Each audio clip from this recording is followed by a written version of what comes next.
Hello, everybody. Okay, we are live on Facebook. My name is Constance. I'm from Mysterious Galaxy. I'm really excited to introduce you guys to Halley Sutton, sorry, and then Alma. I'm going to disappear and leave it to the experts, but you guys are in for an awesome event tonight. Thank you, Constance. My name is Halley Sutton, and my debut book, The Lady Upstairs, is coming out later this year. But much more interesting than me, we have with us here tonight Alma Katsu. Alma Katsu is the author of 5 novels. Her latest is The Deep, a reimagining of the sinking of the Titanic and its sister ship, the Britannic.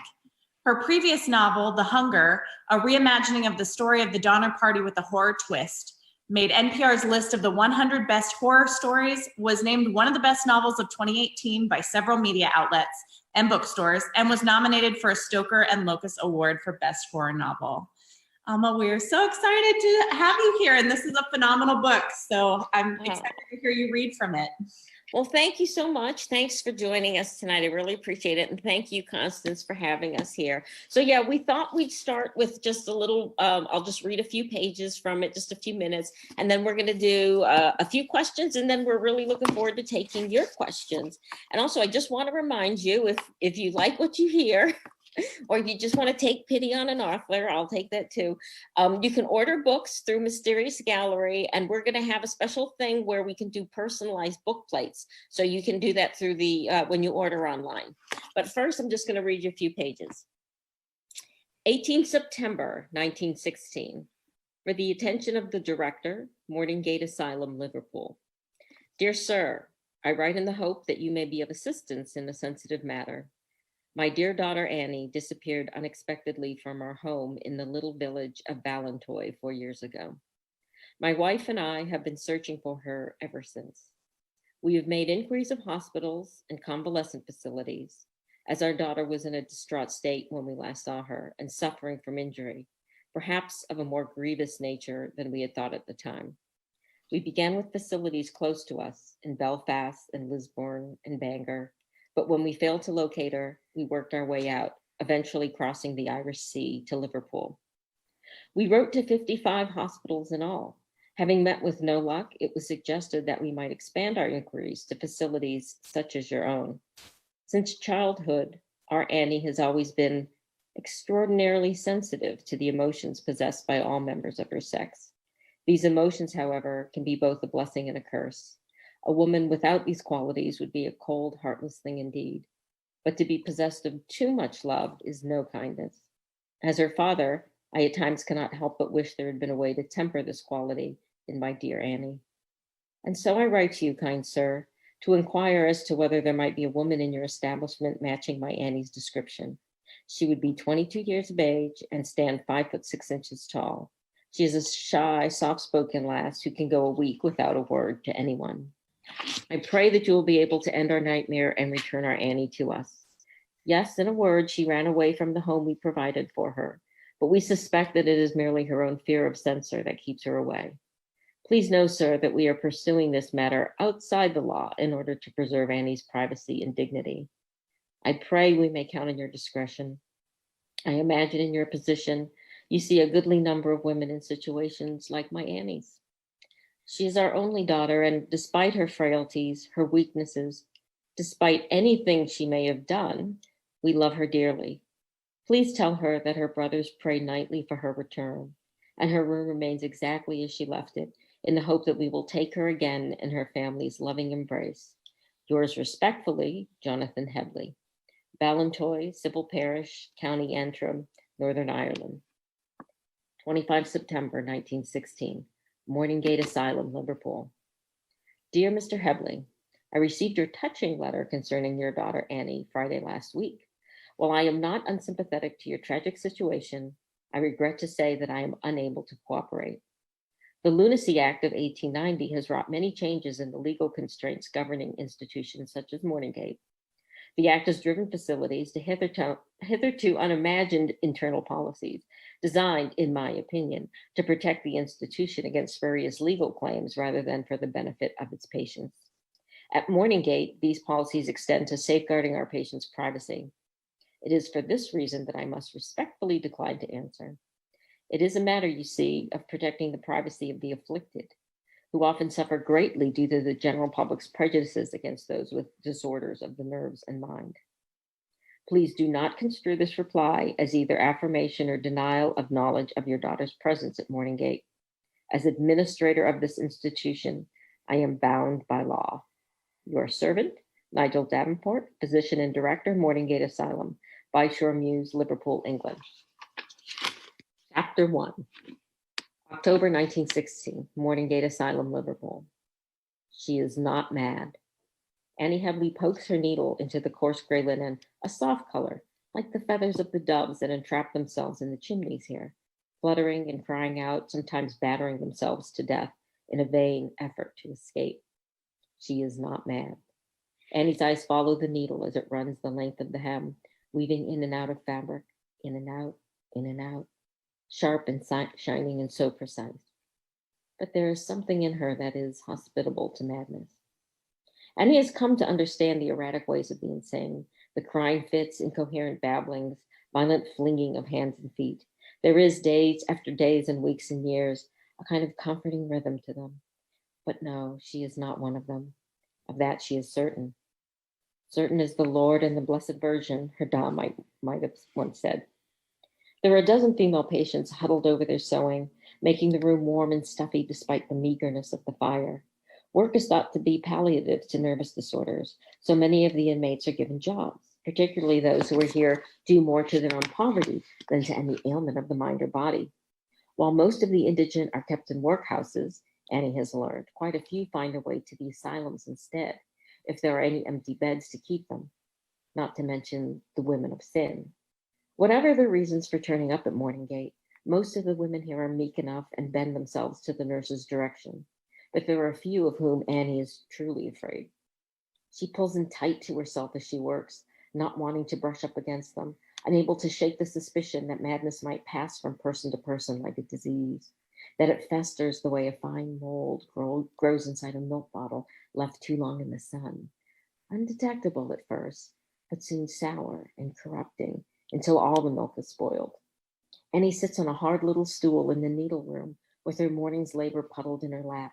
But it is the letter tucked inside her pocket that brushes up against her thoughts unwillingly, a glowing ember burning through the linen of her dress. Annie recognized the handwriting before she even saw the name on the envelope. She has reread it now at least a dozen times. In the dark cover of night, when no one is looking, she kisses it like a crucifix. As if drawn to the sin of Annie's thoughts, a nurse materializes at her shoulder. Annie wonders how long she's been standing there, studying her. This one is new. She doesn't know Annie yet. Not well, anyway. They leave Annie to the late arrivals on staff who haven't yet learned to be frightened of her. Annie, dear, Dr. Davenport would like to see you. I'm to escort you to his office. Annie rises from her stool. None of the other women glance up from their sewing. The nurses never turn their backs to the patients at Morning Gate, so Annie shuffles down the corridor, the nurse's presence at her back like a hot poker at her back. If Annie could get a moment alone, she could get rid of the letter, stash it behind the drapes, tuck it under the carpet runner. But she mustn't let the doctor find it. Just thinking of it again sends a tingle of shame through her body. But she is never alone at Morning Gate. Thank you. That was wonderful. That was Thank like you. my own personal reading of this amazing. Well, thank you so much. Hey, first thing I'm going to do is apologize for the scene behind me because we're moving. And so my entire house is in disarray. And I just put a few prop books up on the shelf, but everything's actually packed away. What a time to be moving. I know, it's pretty maddening. Yeah. Well, thank you. That reading was amazing. So I would love, if you could tell us a little bit more about the book. Sure. Well, hopefully folks out there have sort of heard a little bit about it, and we generally have been calling it a reimagining of the sinking of the Titanic and its sister ship with a little horror twist. But the central story has to do with Annie Headley. You just got introduced to her. You know a little bit more about her than I'm going to say, actually, the sort of the other side of things. But Annie is a young Irish woman. She comes from a poor family of very limited means.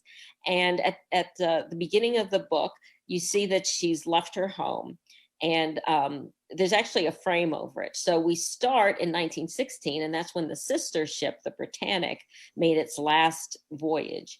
But we see very quickly that 4 years earlier, Annie had gotten a job as a stewardess on the Titanic, that she left her home under sort of uncertain circumstances to go out into the big wide world. And does she ever? She goes onto the Titanic, which, as we know, was full of, like, you know, the celebrities of the day, basically. And there she finds that she's mysteriously drawn to this young man, Mark Fletcher, and his infant daughter, Ondine.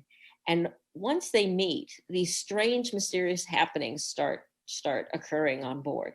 But before we can find out what's actually going on, the fateful night occurs, the night we all know about, when the Titanic hits an iceberg and sinks.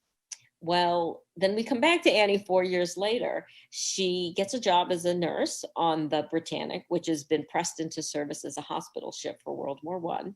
And on her first voyage, they bring a patient aboard, and who is it but Mark Fletcher, whom she thought had died 4 years earlier in the sinking. And they reconnect, but no sooner do they reconnect when the strange happenings start again. And it really forces Annie to see that she has a role in the tragedy that took place on the Titanic and is about to strike again on the Britannic. Shivers. It was a lot of fun. You must have done so much research for this book. What was the most fascinating thing you discovered about the Titanic? Wow, you know, there's so much. So I should say a couple things. One is, you know, I get asked a lot, you know, I must have been a big Titanic fan before I wrote the book. And that actually is not the case. I guess I was a little Titanic shy. But then once I heard that there were, you know, these two ships of the line which both sank, you know, it's kind of like finding two siblings who died under the same mysterious circumstances. There just had to be a good story there. So I kind of dug in. And then I was amazed. I'm sure people who are Titanic buffs, and there's so many folks who, you know, since childhood just love the Titanic, that they probably know all of the crazy, crazy things about the Titanic. But part of what really amazed me is all the conspiracy theories that cropped up after the ship sank. You know, all the way from claims that it wasn't the Titanic, that it was actually the first ship of the line, the Olympic that sank, and that was actually, I know, that it was actually like a big insurance scam, believe it or not. Right, I'm going to kill, you know, 1,500 people for the insurance money. Crazy. And another one had to do with the Federal Reserve Bank, believe it or not. This is a little longer story, but it just goes to show you the lengths that people who like conspiracy theories go to. So one of the investors in the White Star Line was J.P. Morgan, the American financier. And, you know, at the time, what happened was industry got very involved in the making of regulatory policy for the American government. Imagine that, like that would ever happen today, right? And so J.P. Morgan, yeah, and a lot of other bankers were advising the government to establish the Federal Reserve Board. And there were other financiers or people, you know, with money who opposed this, two of whom happened to be J.J. Astor and Benjamin Guggenheim, who were both on the ship, along with Isidore Straus, who was one of the co-founders of Macy's. They all opposed the Federal Reserve Bank. So there was actually this crazy cockamamie conspiracy theory that J.P. Morgan deliberately sank the ship in order to kill off the folks who were in opposition to the Federal Reserve Bank. And the reason that conspiracy theory got started was that J.P. Morgan was actually booked on the Titanic to return to New York and took himself off the ship at the last minute, which actually wasn't that uncommon. Back then, people did kind of swap their boat tickets But anyway, so that was like the most, and that's just a couple of a dozen conspiracy theories about the sinking. I know. That is so interesting. It's so interesting that there would be conspiracy theories about the sinking. That is fascinating. I had no idea. People's imaginations or something, I gotta say. Yeah, definitely. No one likes just the straight story. They have to have something. Right. Or they see these funny little coincidences and they want to weave it together in a story. And I guess we can't really complain because that's what our books are too. So. That's for us. Exactly. We're the ultimate conspiracy theorists. Yes, yes. Like I even brought in a little bit of horror. Yeah. So what was one of the most understood things, or are there myths about the sinking that you didn't realize going into the research for this book? Well, the myths about the sinking. So, well, I mean, so we talked about a couple of the conspiracy theories. You know, there was another one that there was a fire on board the ship and that was the real cause of the sinking. And there was a coal fire, which again was not uncommon. You know, these vessels, the steam-powered vessel use these coal fires, and you know they kept the coal in bunkers, and they get overheated and it can start a fire. And so the coal fire actually had been burning before the ship even left the dock. Wow. And was burning when they hit the iceberg. So there's really I don't think there was any evidence to support that the coal fire was the source of the sinking either. You know, there was enough blame to go around for the sinking. It really was a I don't want to say comedy of errors, but it really was a confluence of errors. Yeah, that night. Tragic confluence of errors. Yeah. Yeah. Very much so. Yeah. So to shift tracks a little bit, I'm really curious to hear about for your novel The Hunger. You got a blurb from Stephen King for your book, the king of horror himself. Curious to hear, what was that like? How did that come about? Oh my gosh, that was the most crazy thing. So it's kind of like winning Willy Wonka's golden ticket, right? Like a lot of authors for years, I dreamed that Stephen King would blurb my book. Because also you think, you know, that's it. I mean, first of all, to get recognized by Stephen King, but that it's really going to help launch your career.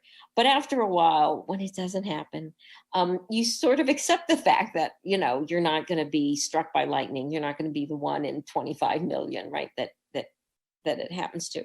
So I was on tour for The Hunger, and I just had a little tiny tour for my book. And one of the places they sent me was Poison Pen out in Scottsdale. Wonderful store. And they put you up, I'd never been there before either. They put you up at a cute little hotel that's literally like a 2-minute walk across the plaza. So I was kind of pushing it time-wise because I thought even I cannot get lost walking across the plaza. How bad can it be? Well, the other interesting thing was, just by coincidence, I got booked in to speak the same night as Brad Meltzer. Oh. Right. New York Times #1 best-selling Brad Meltzer. Total coincidence. And so sure, I'll speak in front of his 150 fans, you know. So I was getting ready, and as I'm putting my makeup on, my cell phone starts going nuts behind me. It's on a little ledge. Nobody ever calls me. The only one who ever calls me is my husband.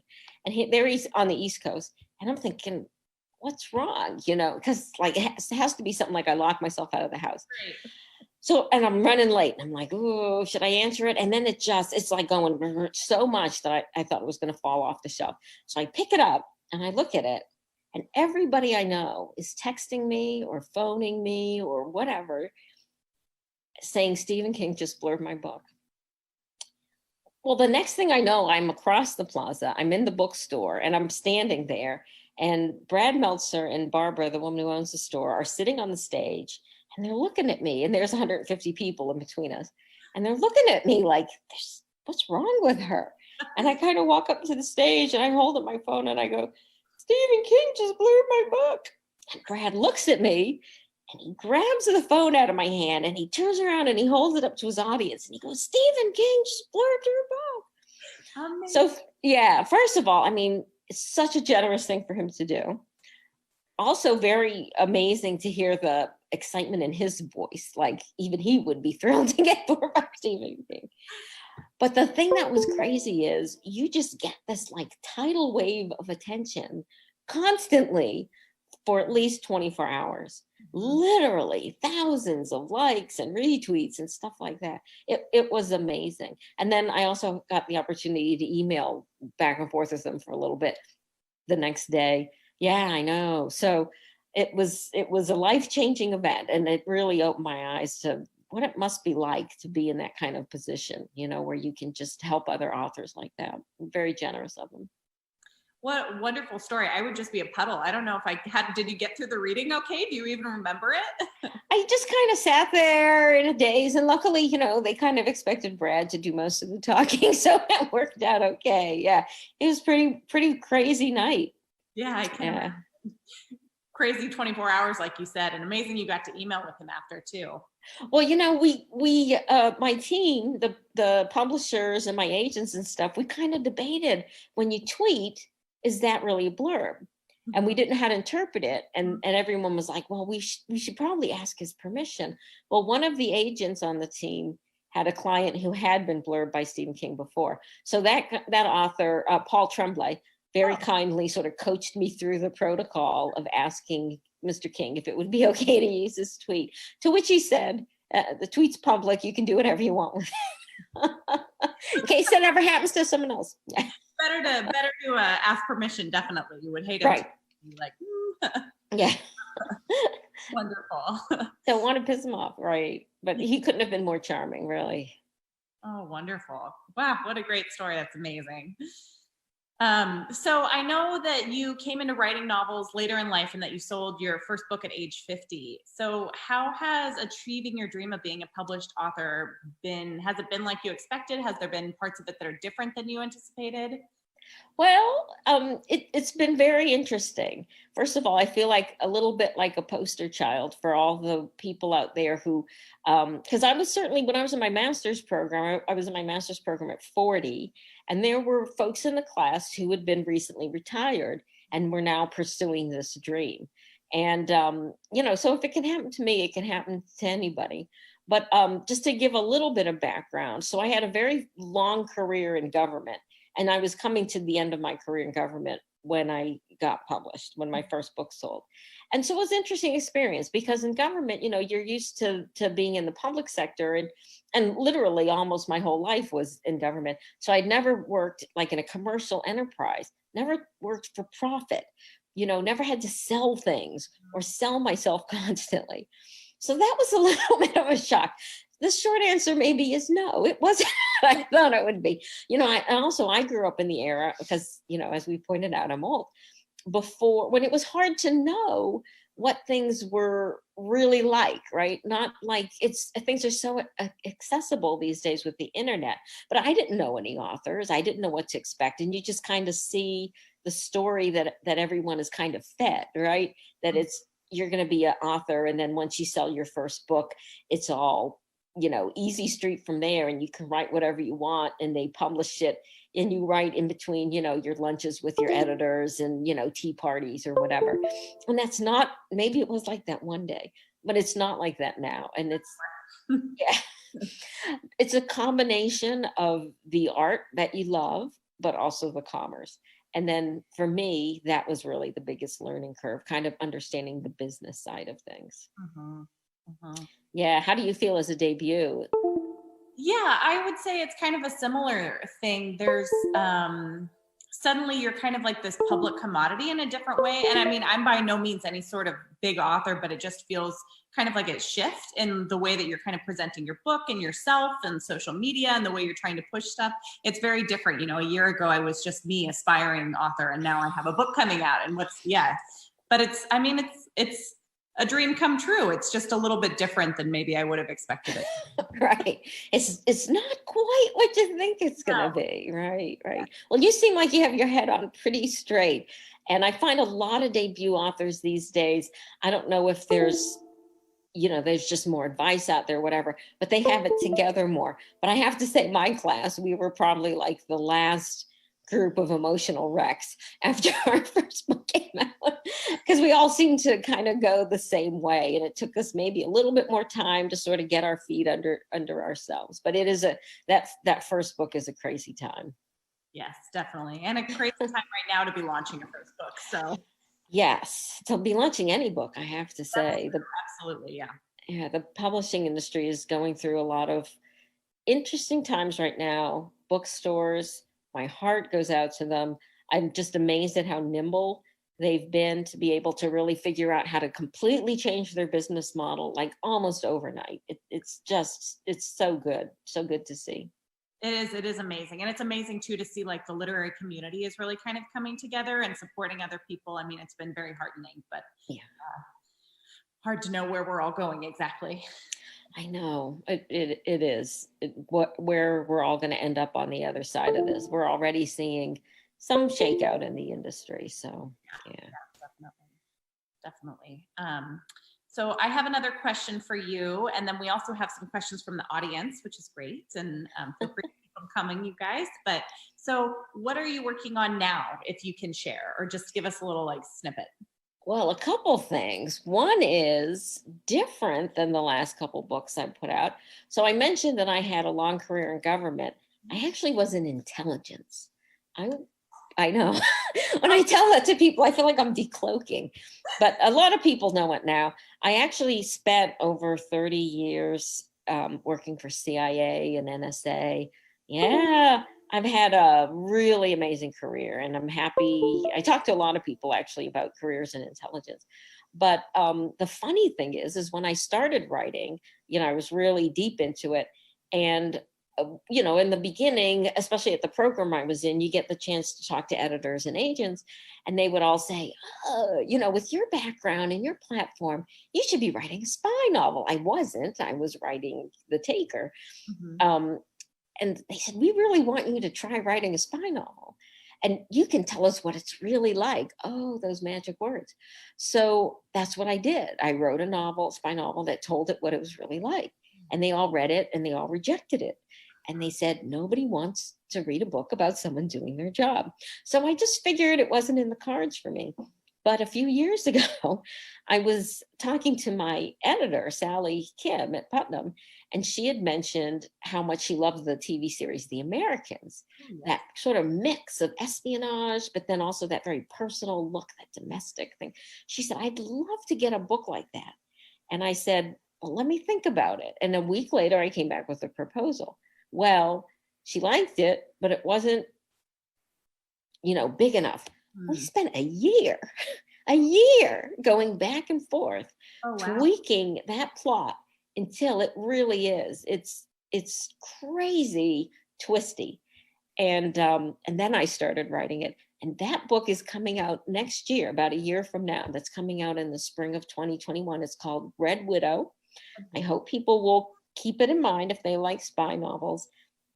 I have to say, I'm really proud of it. It was a really tough book to write, but I think it turned out great.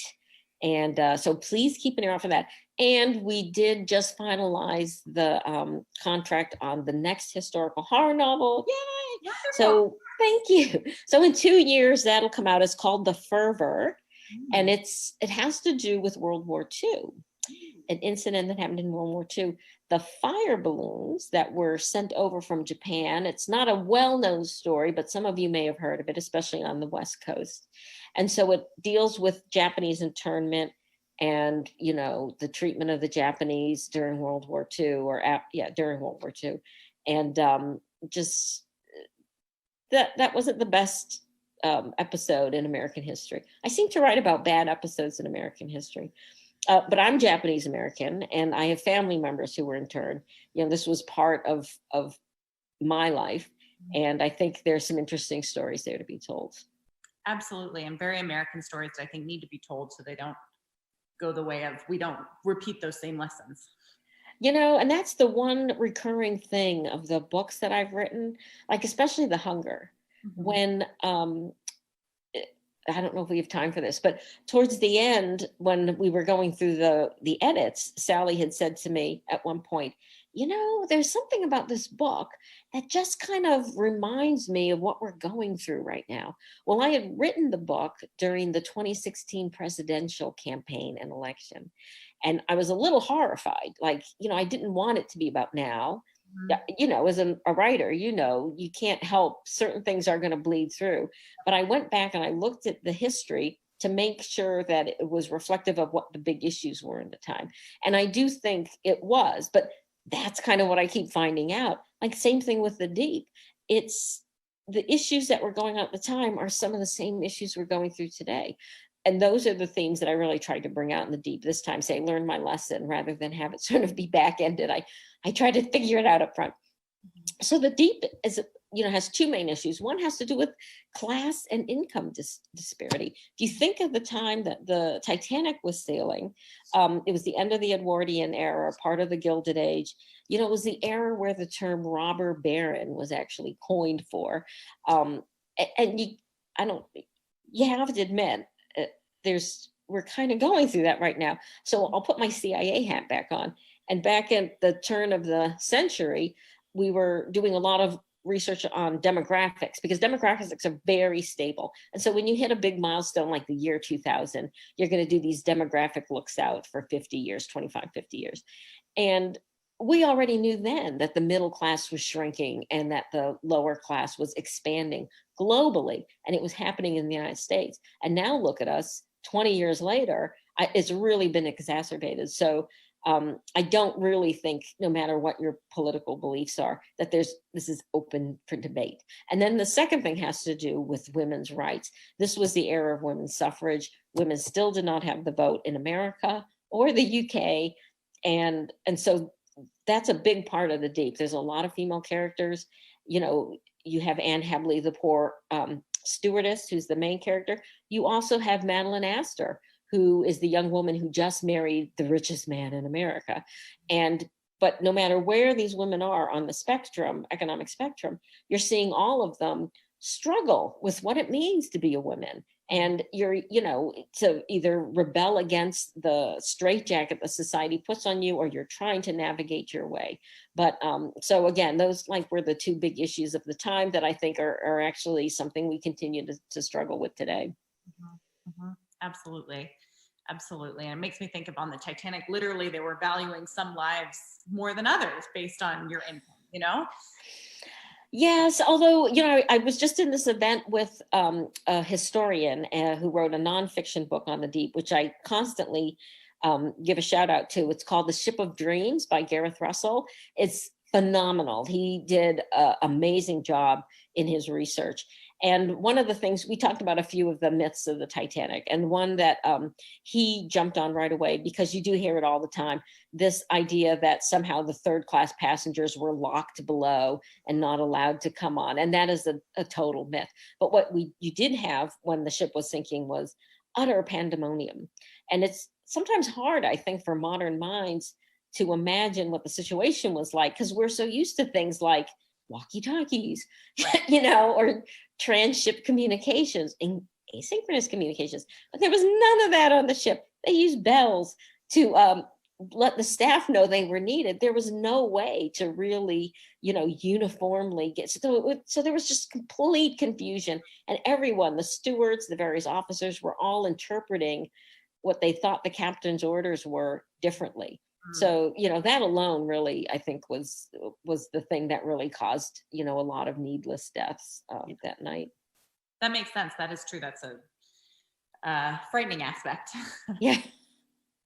So we have some questions here from the audience, so I'll just start going through them. Someone wrote, "It's so cool hearing about all the research you did about the Titanic. What originally drew you to the Titanic as a topic before you began all the research?" Well, as I confessed, I wasn't a Titanic nerd. I think it was because when I was young, my little brother loved the Titanic. And you know how little boys are, right? One week it's gorillas, and then the next week it's sharks, and then it's the Titanic. So I just thought this was nonsense, little boy nonsense. So I sort of ignored it. And then a few years ago, my husband was watching a documentary on TV where divers were going down to the wreckage of the Britannic, the sister ship of the Titanic. It was the last ship of the line. And I had never even heard that there was a sister ship to the Titanic. And then as we're watching it, they say, and there was a woman who survived both sinkings. Well, right there, I knew there was a story in there. I didn't even need to know yet what this woman's story was. There was a story in there. And there was. So Violet Jessup, who all the Titanic fans out there are probably screaming Violet Jessup. She's fairly well known. She was the model for Annie Hebley. And she also appears in the book as Annie's friend. She's the one who's writing that mysterious letter to her in the beginning of the book. But even though we modeled the character on her, I didn't feel it was fair to sort of impose Violet into that that actual role, because there's certain things that happened to Annie that I felt was maybe asking a little bit too much for a real live person. My attitude shifted a little bit after writing The Hunger, and I kind of, reassessed maybe how to handle what you do. How far can you go with fiction, with people who lived in real life? Yeah. So there's more fictional characters in The Deep than there were in The Hunger. What was the most challenging thing about writing this book? I honestly, it was a lot easier than I thought it would be. So in intelligence work, I was an analyst, and for most of my career, almost my whole career. And so, when people ask me about research, I have to say, I mean, I'm a real party pooper. It doesn't bother me, right? That's what I do for a living. So over 30 years, you learn a lot of tricks of the trade. But this gave me pause. Like with The Hunger and the Donner Party, no problem. Even though that's a complex historical event, it was bounded enough. But The Deep, I mean, this is an order of magnitude. The Donner Party was about 100 people. This was 2,300 people that you had to at least be aware of, even if you didn't have to control each one of their movements on the pages. Plus, there's legions of Titanic fans, rabid Titanic fans, that I was afraid, if I crossed too many lines, you don't know what kind of reaction you're going to get. Because it was enough with the Donner Party, believe it or not. I mean, one of my fears was that somebody would leap up during a reading and point their finger at me and say, I'm a descendant of one of the members of the Donner Party, and I don't like how you, whatever. And somebody did, actually, at one reading. So, my horrors. So I could just imagine sort of being chased out of town by Titanic fans. So far, so good. Nobody's come after me yet, but maybe that has something to do with the coronavirus. Yeah, there you go. I'm safe at home. All silver lining or something, I guess. Yeah. Okay, so someone wrote, I love how you take real life stories and add horror elements. How do you find the balance between facts and your personal twist on the story, which you kind of just touched on a little bit here, but. A little bit. For me, it's a little different. So, and the way I look at historical fiction, it's a big tent, right? There's all the way down at one end where people who stay very close to the historical event, and really all they're doing is putting like this fictional veneer on it. But with the books that I write, I'm trying to tell actually a different story in a way, and I'm using the historical event as sort of a springboard to tell this other story, because there are things about it that lend itself to the story I'm trying to tell. So let me start with The Hunger. The whole premise behind The Hunger was, under what circumstances does a man turn into a monster? Mm-hmm. Are there circumstances that are so dire, so bad, that they could bring out the worst in somebody and make them a monster? And so when you think of what happened to the Donner Party, these people trapped in a mountain pass, 40 feet of snow. They know they're not going to get out. They ran out of food before they even got there. You're surrounded by your family, the nearest and dearest to you, and you have no food. What are you going to do? Right? So I didn't want to just tell the Donner Party story again. I kind of wanted to use that as a crucible almost, right? To just really ramp it up and then show what's possible for human being. And The Deep is sort of the same thing. It's just not, the horror of The Hunger in some ways is more of a horror story. There's a lot of the same types of elements in The Deep. They're both very much character-driven books with ensemble casts. And The Deep is a little bit more a reflection of the time period that this took place in. So it's a little softer. It's a little bit more romantic. It's very much more Gothic, and really pulls in on the haunting aspects of things and takes advantage of the folklore around the sea. Again, like The Hunger, the horror element isn't explicitly spelled out. It's kind of, there's clues that are thrown out, but it's really up to the reader to decide what it means to them. And so well worked in, just. Oh, well, thank you. This is a lot of fun. A lot of fun to read too. Thank you. I love Gothic stories, and I feel like it's a little hard now to write Gothic without it becoming cliche. So that was the challenge, but I really wanted to write a Gothic story. I know what you mean. Almost like the tropes are so entrenched in our culture now that they lose meaning kind of when you touch on them, but I didn't feel that way with your book, obviously. Oh, well, thank you so much. That's good to hear. Okay, so a few more questions. So since you worked in government, will we get any government conspiracy stories? Oh, well, not in this book. Not in this book. I think they just mean in general. Oh, in general. Well, I'm kind of a stick in the mud, I guess, in that respect, because I know how unlikely they are. Working in government, first, I mean, you can take the cynical approach, and that is, it's hard enough to organize anything. To imagine being able to organize the multitudes and the many layers of government that would need to happen in order for a conspiracy to actually be carried off effectively, it's just not going to happen. Right, that's part of it. But then, the real civil servant in me just says no. I mean, civil servants, for the most part, take their jobs very, very seriously, especially in intelligence. It's drummed into our head that we are there to serve the American people, right? Not to lie to the American people. We'll protect secrets when necessary, but we are not there to deceive the public. Yeah, great. Okay, so a few more questions back to the deep, which was, what was the funniest thing you found when researching the Titanic? Did you find any funny details? Oh, just the quirkiness of the times. And it's easy, especially my field for the last 12 years has been technology, actually, emerging technologies. And so I'm really I almost joke that I live in the future, because I'm always looking at the technologies that are like 5 years or so down the road. And so when you're so used to the convenience of technologies, you forget, even when I was a kid, how inconvenient life was. But then go back 108 years on the Titanic. And so what you see people doing almost seems quaint. Like, how could these people just sit on a ship all day and play cards? You know what I mean? Like, how could they not be bored? How could they, how did it exist that way? Or like today, I tweeted out a copy of the menu of the last day of the Titanic sailing. And it's just so funny to even look at what they ate in a day, what the selections were. We couldn't even decipher what some of these dishes were. They were so crazy.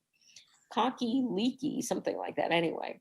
And Maryland chicken. We're not exactly sure what that was. And I think there's at one point in the book, I remember somebody mentions eels and aspic or something. And I know what both of those things are separately, but I'd never heard of them together. And I was like, ooh. Disgusting, isn't it? I mean, it might even be popular in England today. I'm not sure. Yeah. Yep. Very different. What books inspired you to be a writer, or when did you realize that you wanted to be a writer? Well, and you can tell me if this was you, ever since I was a little kid. So, I was a reader from a very early age. Yeah. I get this a lot from other writers, right? We're all nodding our head at the same time. I lived in the library. I also came from a family of very limited means. See, we didn't have a lot of books around the house. So that meant I was at the library all the time. I was at the library so much, they offered me a job as a page at the library because I was just there all the time. The dream. The dream. I know so much about shelving and watering African violets from that. But so just from an early age, because that's what gave me so much pleasure, I wanted to write.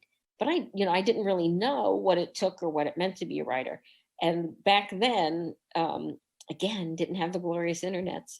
I didn't know any writers. And so the only thing that I could visibly see of how a person made money writing was as a reporter. So I gravitated towards that. And I started newspaper reporting as a stringer before I even left high school, and did that for a long time. And then got the opportunity to go work in intelligence, and just thought I'd do that for a lark, and ended up spending my whole life. Just go work in intelligence for a lark. That's amazing. Well, it's hard, especially when you know nothing about it. I came from Boston. I had never heard of these agencies, and so I had no idea, what did I know with that kind of thing? The FBI on television. It didn't look like something that I really enjoy. I just tested well. So, they offered me a job, but it ended up, I don't know. at some point I remember thinking, you know, you moved, you made this commitment, you should really try to do well at it. That's when I had to stop writing on the outside. At one point, they were sort of forcing folks to, in intelligence, they didn't like you to get your name out there, even if it had nothing to do with intelligence, and you would not openly be associated with your job. I was a music critic, and I had to give it all up. Oh, that's tough though. But that makes me think, wasn't John le Carré, he was in British intelligence service, right? So he's funny.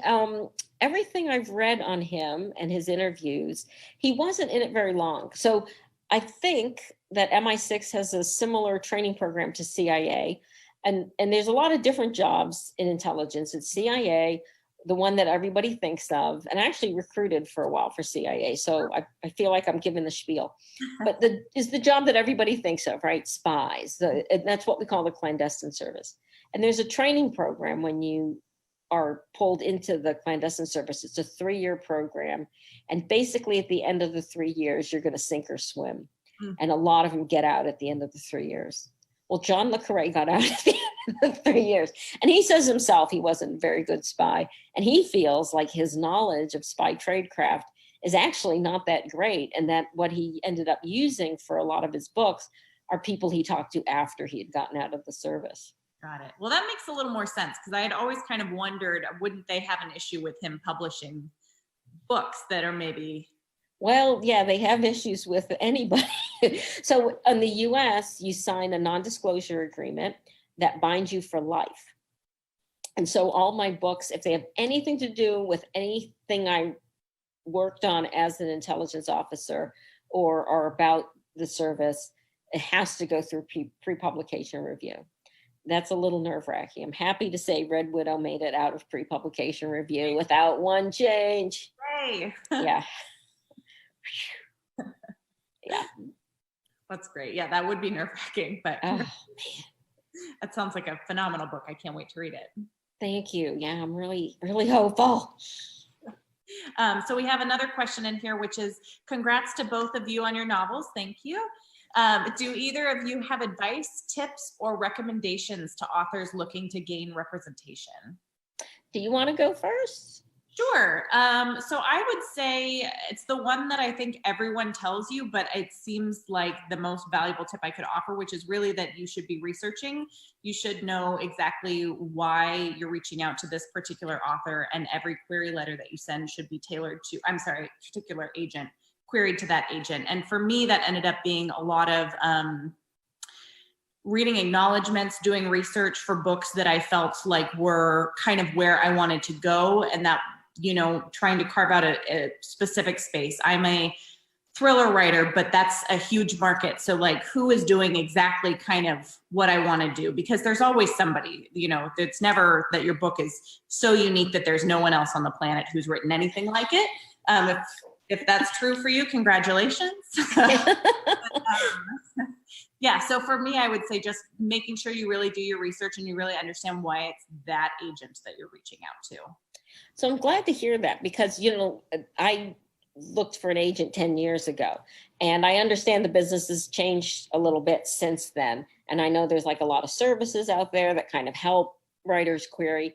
But what you said is the advice that I used to give people. And so I guess I can still give it. Yay. What I found is, agents don't sell to every editor on the planet, right? They have a handful of editors whom they know really well, and they know their taste, and they tend to sell to them over and over again because they know exactly what that editor's looking for. So my advice is what you gave them. I'll just say it slightly different. You need to think of the book that's most like yours. And I mean exactly like yours. The audience you're shooting for, the tone, everything. Not just, as Halley said, it's a thriller and I write thrillers. Oh, they'll want my book. No, you want the person, like she said, the book that's most like yours. Then figure out like who the editor was and who the agent was. And there's great resources online. They're paid, but they're great resources online for you to do your research. And those are the agents you query, because they will know exactly the editor who will be interested in your kind of book. And I think too, to add to that too, that's almost, it's a great strategy for publishing a book too, because then that editor knows exactly how to market that book, like, that they know exactly how to find that audience that you're looking for. Yeah, although marketing is a moving target. You hope for the best. Yeah, fear for the worst. You hope for the best. You hope for a blurb from Stephen King is what you hope for. That really helps. That really helps. Yeah, I gotta say. Also, selling your movie rights first help. The Hunger sold the movie rights before we even had a book deal. Wow, congratulations. I know. That's wonderful. That was insane. I've never been so lucky. That's amazing. I mean, that's lightning in the bottle there. Yes. So, but I've had plenty of books for whom the movie rights didn't sell. So, life goes on. One of those publishing things. Yeah. It's a funny business. Yeah. Do we have any more questions, or is that it? I think that's all the questions that we had so far. Do you want to? Oh, I'm sorry. Do you want to talk a little bit about your book? Just tell folks a little bit about it. Sure, I would love to. Thank you so much. So my debut novel, The Lady Upstairs, is a feminist thriller set in Los Angeles, and it's about women who run a blackmail agency targeting bad and powerful men like Harvey Weinstein. And one of the cases goes wrong. Someone ends up murdered. The police start looking into things, and my girls are on the run. Sounds like a lot of fun. It was a lot of fun to write. Are women readers gonna feel like this vicarious thrill of revenge? That's my hope, that it's kind of taps into some of the Me Too themes, but explores some of that in a more complex way than just a revenge thriller, a little more humanity in there too. Great. Well, it sounds wonderful. And I think you'll have a lot of women just dying to get their hands on it. I really appreciate that. So November 17th. And I also want to remind everyone too that you can get personalized book plates for up to a week after this event if you would like, and to order with the book, and they can ship separately. If you've already ordered the book, you can still get the personalized book plates. But I just wanted to make sure everyone knew that from Mysterious Galaxy. Thank you so much. This has been so much fun. And thank you, Constance, for the opportunity. Huge thank you to Constance and Alma. Thank you. This was the highlight of my week speaking with you. So thank you so much. That's so sweet of you. All right. Well, is that it? Are we signing off? Are we staying open for a little while? I think so. Okay. Constance says she'll end it. So now we're just chatting to everybody. So thanks, guys. Okay. Thank you.